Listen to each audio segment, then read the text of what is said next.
I'm a person who gets addicted easily to pretty much anything. I used to be so addicted to my phone. I was averaging about 5 hours every single day. I was like a zombie with my head down scrolling on my phone when I was at school, when I was in the bus, at home, before training, after training, pretty much everywhere I had the chance to. One time when I was scrolling on Instagram, I remember nothing. I remember absolutely nothing. I find it very weird that people claim they're having fun on social media. Yet, when you're on your phone, your face looks exactly like this. Haha. Huh, that was funny.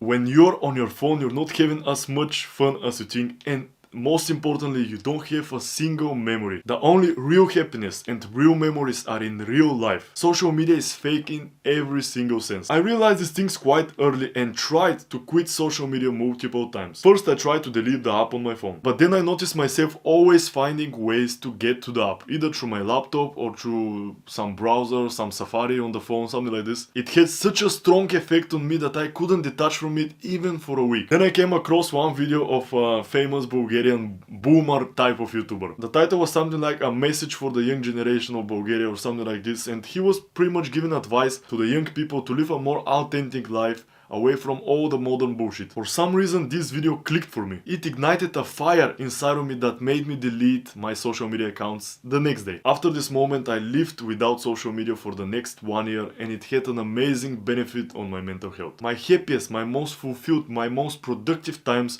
were exactly on this social media detox period.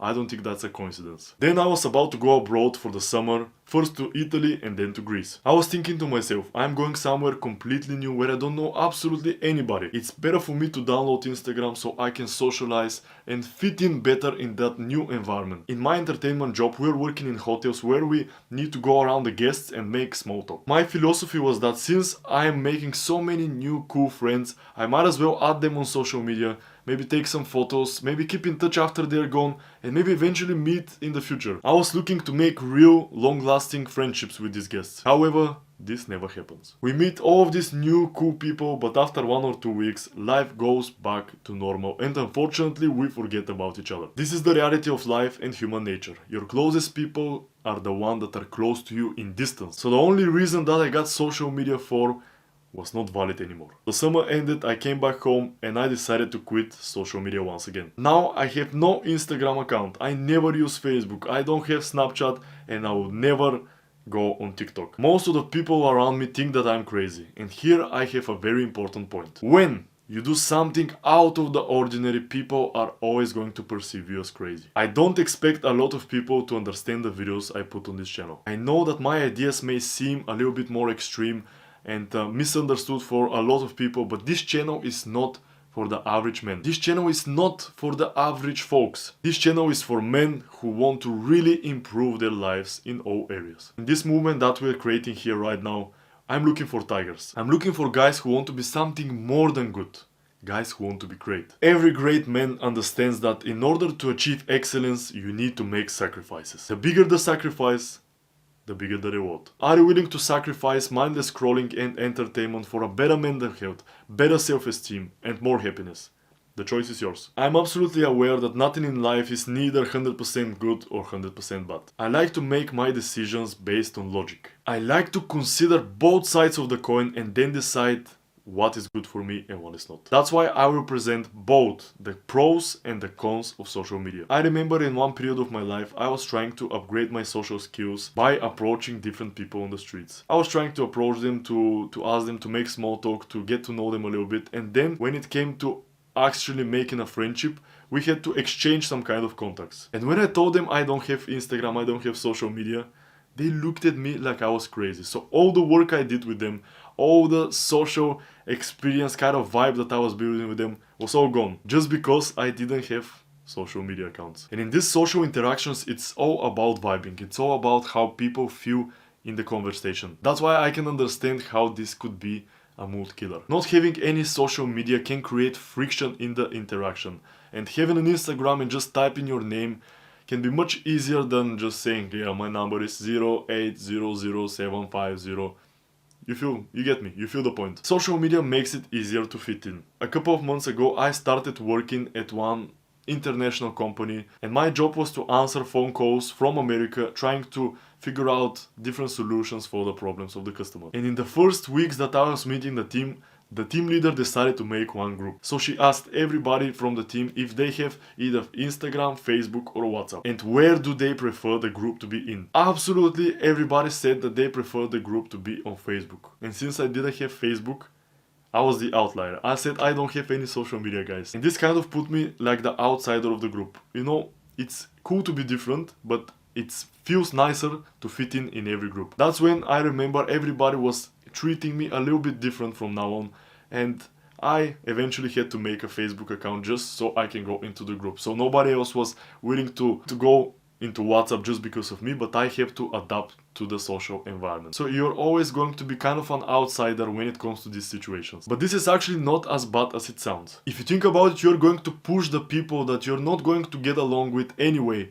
and you're going to pull the people that are like you. If you and me meet and you tell me that you don't use social media, I would be so happy because I finally found somebody who is looking at life the same way I do. And if you think about it, this is going to jumpstart our friendship. Another pro of social media is that it can inform you about what is happening all over the world. I remember finding out about the war in Ukraine 5 days after it started, thanks to my mom. Not having social media can make you uninformed about what's happening around you. I think very rarely there is something that you 100% need to know, but there are some cases where it can be useful. And the final pro of social media is that it's a great opportunity to make money if you produce. People get this so wrong. Social media is the greatest opportunity of our generation to make money online, but if only you produce on it. You need to become a content producer, not a content consumer. People say, it's good, social media is very good for you, social media is very profitable, but they only consume and they make social media profitable for other guys. This is like saying, oh yeah, going to the gym is very good, yeah, it's very healthy, but at the same time never going to the gym yourself. Of course it's good, but only if you do it yourself, otherwise there is no point. Before we start talking about the cons, I have to say something very important that you might have not known before. The social media companies are not thinking about you. They're thinking about their own good, essentially making themselves profitable. Have you thought about why all social media apps are free?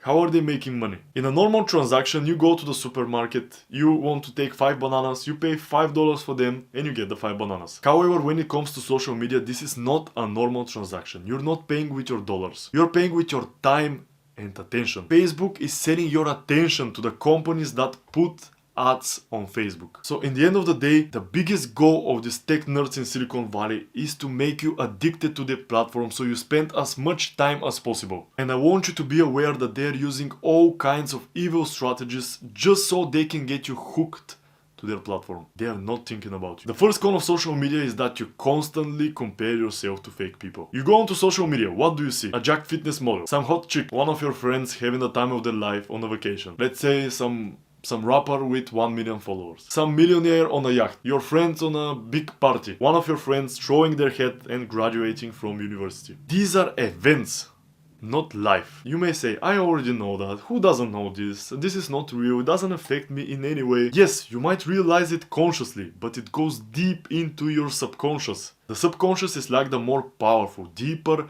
part of your brain that you cannot control. And very importantly, the subconscious cannot make a difference between what is real and what is virtual. That's why every time you dream, everything feels so real. You can literally feel all the emotions inside of you. So when you go onto social media and see all of these people, your subconscious thinks everything is real, and then the survival mechanism kicks in. Our brain's main goal has always been to survive, and because our brain hasn't adapted yet to the modern world that we live in, it processes everything like in the caveman days. Back then you really needed to fit in order to survive. And it's just normal when you see that the tribe around you is doing better than you feel like shit. That is a good feeling, because it wakes you up and start improving. But in one tribe there were about 50 people that you can compare with. In the internet world you can compare yourself to potentially 6 billion people. Every day when you compare your normal self with the best version of the people that you see on your feed, you start to feel very insecure. And also, let's not forget that 90% of the photos that you see on your feed are enhanced with Photoshop, with filters, with face apps. So from there you have two options: to quit social media, break your insecurities and stop feeling like shit, or start playing this game where you constantly try to put the highlights of your life, putting up the best image possible, potentially even using the enhanced app like Photoshop, face apps, filters. Trust me, it's a losing game. Fear on missing out. Their influence on us is big. Social media is so widespread that you cannot help yourself but feel like you're going to miss out if you quit it. Man, they are inside our brains. How have the generations before lived without it? Normal. I would say even happier. But they have such a strong grasp on us that we believe we cannot exist without it. It's madness. But I'll tell you something. When I didn't have social media for 1 year, I was feeling just fine. I don't think I have missed anything so significant. Like it matters when your friends are going on holiday or where people are spending their weekend. If you care so much about these things, you can just call the people and ask them yourself. I completely understand your fear of missing out. And from personal experience, I'll tell you that just like every other fear, it's only in your head. Nobody's going to forget you and you're not going to forget anybody. Something even better is going to happen. The people that you don't care about and they don't care about you are just going to disappear, and only the real people in your life will remain. The ones that are calling you, hanging out with you, ask what you are up to. These are the people that actually matter. And from what I've seen, they are around 5. Everybody else is just a number on your followers list. FOMO, or fear of missing out, is fake.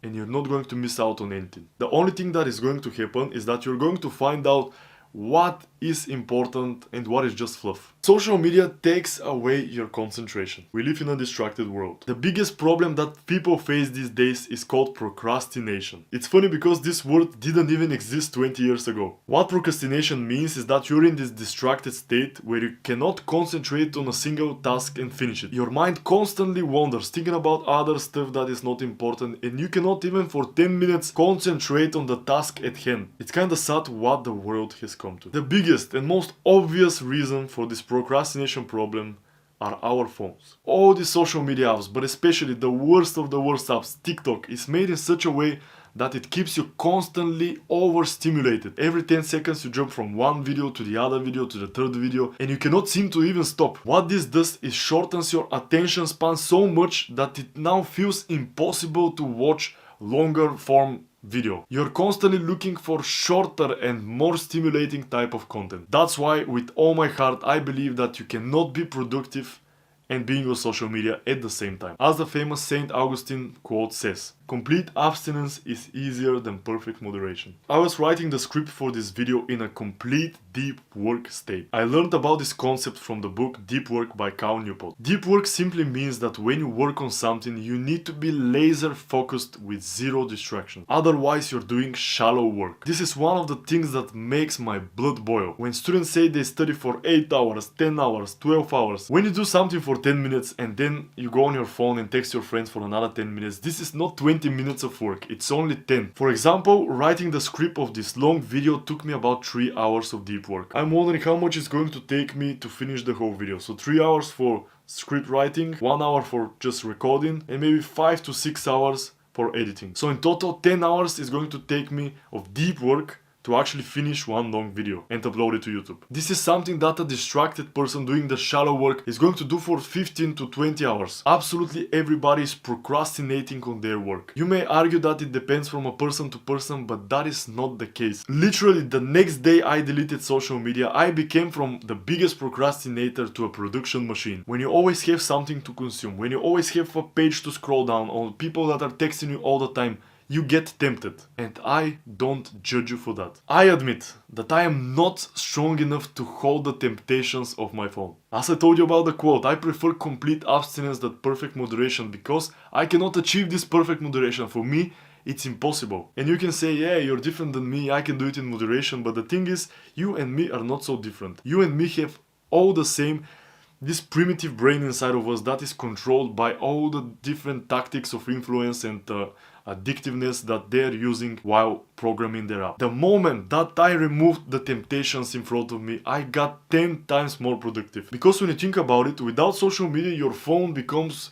quite boring and untempting. What are you going to look at without social media? Your calendar or the weather? In this book they show one study on what happens to your concentration after looking at your phone for only 10 seconds. The study shows that after looking at your phone for this brief moment for only 10 seconds, then you need 15 more minutes to get back to this productive flow state. I don't say you cannot do any work without looking at your phone. This advice is just for people who really want to succeed at what they're doing.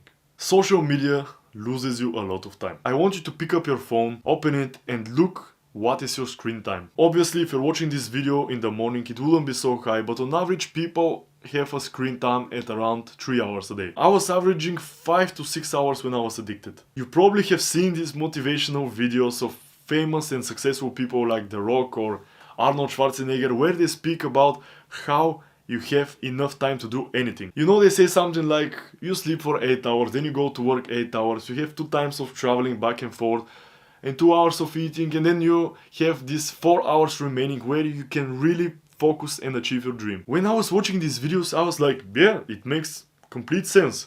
But I never felt like I have these extra 4 hours in my day. I felt like they were just talking nonsense until I deleted social media. This freed up so much time that at one point I felt like it was too much. I didn't know how to use it anymore. If you think about it, when you have 4 hours free every day and the average screen time is 3 hours, then it's no wonder that people say they don't have enough time. The first thing that you're going to notice after deleting social media is boredom. And the second thing you're going to notice that you have so much more free time on your hand. It's funny because rich and successful people are always talking about how valuable time actually is. And yet all average people spend time mindlessly scrolling on their phone. You choose on which side you want to be in. Social media literally plays with your emotions. Seeing that sexy model, seeing that fitness influencer, seeing that multi-millionaire on a yacht, it triggers real emotions in you. Emotions are very, very powerful. Emotions get you addicted to Netflix series. Emotions get you addicted to watching sports. Emotions get you addicted to certain people. And emotions get you addicted to social media. Emotions are completely normal and they're a part of every human existence. But you need to understand that experiencing different,